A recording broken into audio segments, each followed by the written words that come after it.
Hello! This is Reverend Don Lewis coming to you from beautiful Florida. And today our question comes to us from Jackson Heinrichs. And Jackson writes to ask if I have any advice for basic spell casting. And indeed I do.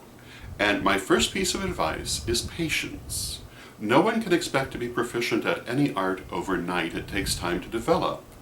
And you have to give it that time. I often point out that magic is an art, not a science. The human component is very important, and everyone brings to it different skills, and they come from a different place. So you have to allow that aspect of individuality to have the importance that it in fact possesses. And therefore it might take you a little longer, or you might be a little faster than the next person, and that's perfectly all right.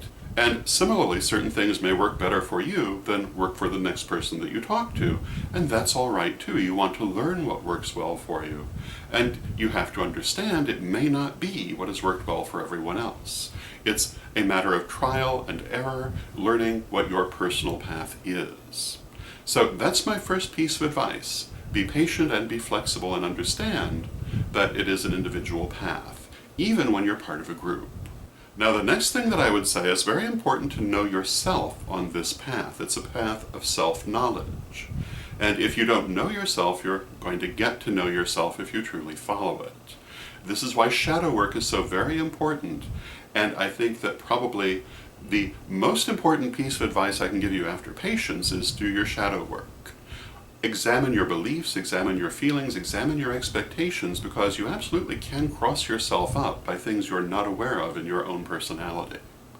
And the example, of course, is that if you're trying to manifest something such as a job, or prosperity, or a good relationship in your life, but you don't believe you can have them, you're going to have a lot of trouble trying to manifest them, because your magic will bring to pass what you actually believe.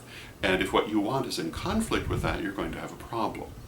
So you want to make sure that these things are in sympathy, that they're both running on the same lines, and that's why we have shadow work. Shadow work is extraordinarily important, and do not neglect it. Make sure that you know where your mind is, make sure you know where your expectations are, make sure you know what you believe to be possible, because whether you think you can or whether you think you can't, you will be right. Therefore, make sure that you think you can, that you believe you can, and that you believe what you're working for is a possibility. And therefore, you're much more likely to get it. Whereas if you believe it's impossible, you will not be able to get through your own belief in order to make it possible.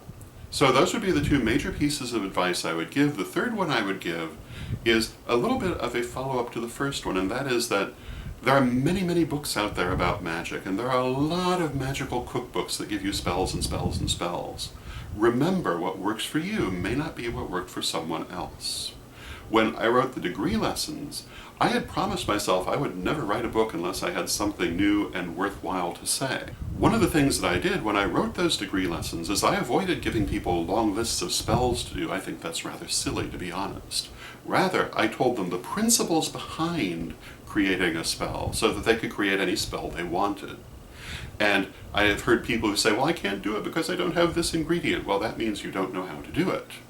If you know how to do spell work, then you know how to pick up whatever ingredient you need, and if you can't find one, you know the next one that will work. There is never a time when only a certain thing will work. There is always something else that could be used.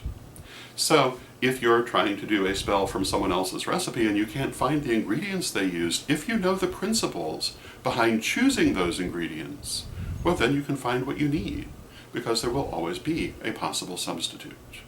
And, of course, the last thing is that true magic doesn't really need anything external. Spell work is all well and good, and sometimes it's really helpful, especially if you are dealing with blockages that you're trying to work through shadow work. And you really kind of want to bypass your thinking mind and work with your emotional self. Spell work is ideal for that. But as you learn how to really do magic, those external things are much less important. So do not get hung up on them. Never ever think that you must have a particular thing to do magic. You don't need anything to do magic except the ability to focus your will and bring it to pass. This is a problem that happens sometimes with that idea of spell work. People get dependent on the idea that they need something external. There is nothing external that you need. Everything you really need is inside. So that would be another very important piece of advice when it comes to spell working. Don't get caught in the trap that you need something external. So those would be some basic pieces of advice that I would offer. They're certainly not the only advice that can be given, but they're the first things that come to me, and I think that you'll find them very helpful. And so until next time, may you blessed be.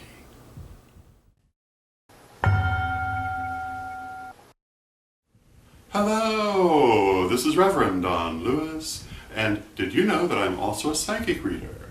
For over 30 years, I have been a psychic reader specializing in tarot and clairvoyance, and if you would like a reading with me, you can set one up, either by phone or by email, by contacting me at donlewishp@aol.com.